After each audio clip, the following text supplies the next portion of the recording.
Free public Wi-Fi can be found in popular places such as airports, hotels, and even your favorite coffee shop. These so-called Wi-Fi hotspots are so common that people frequently connect to them without thinking of the tremendous number of risks that go along with these networks. Most of those risks are related to man-in-the-middle attacks.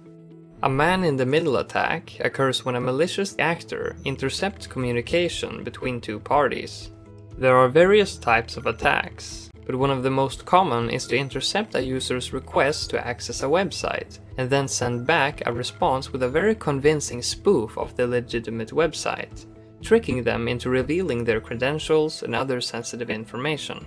This type of attack may occur with pretty much any website, from email providers to online banking. In some cases, the attackers only want to pick up users' internet traffic to identify browsing patterns and dig out personal data, such as credit card information or login credentials. Typically, this type of attack is performed by creating a fake Wi-Fi network with a name that seems legitimate and what is often very similar to the one of a nearby store or company. This technique, also known as the evil twin method, allows attackers to collect data from any device that establishes a connection. So the next time you really need to use a public Wi-Fi, make sure to check with an employee whether it's authentic and secure. There are plenty of software kits and even hardware devices available that can be utilized to monitor and gather information from the network traffic. These tools, also known as packet sniffers or snoopers, are often used by legitimate IT professionals to find security holes and discover cyber attacks in private organizations, but can also be utilized by attackers to gather sensitive information and perform illegal activities.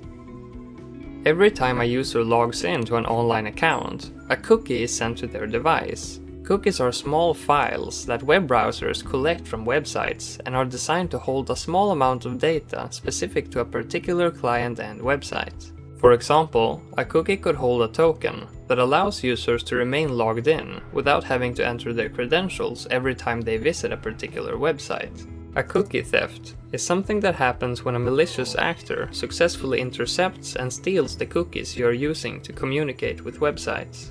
This is something that is often related to an attack known as the session hijacking. A successful session hijacking allows an attacker to impersonate the victim and communicate with websites on their behalf. By utilizing the victim's cookies and gaining access to the ongoing session, the attackers can have an access to personal emails, social media, and other websites that may contain sensitive information. How you can protect yourself from man-in-the-middle attacks. Turn a setting that allows your device to connect automatically to available Wi-Fi networks, and turn off Bluetooth if you're not using it. Use password-protected Wi-Fi networks whenever possible. Avoid any financial or other highly sensitive activities when using public networks. Turn off file sharing and log out of accounts you're not using. Utilize websites which use the HTTPS protocol, but keep in mind that some attackers might perform HTTPS spoofing, so this measure is not entirely foolproof. When you need access to sensitive or business-related data, using a virtual private network, or VPN, is always recommended. Don't trust the name of a Wi-Fi just because it is similar to the name of a store or a company. Make sure to check with an employee whether it's authentic and secure. The most important rule in cybersecurity is that there is no such thing as a totally secure network. Understanding public Wi-Fi risks will keep you safe from most types of attacks.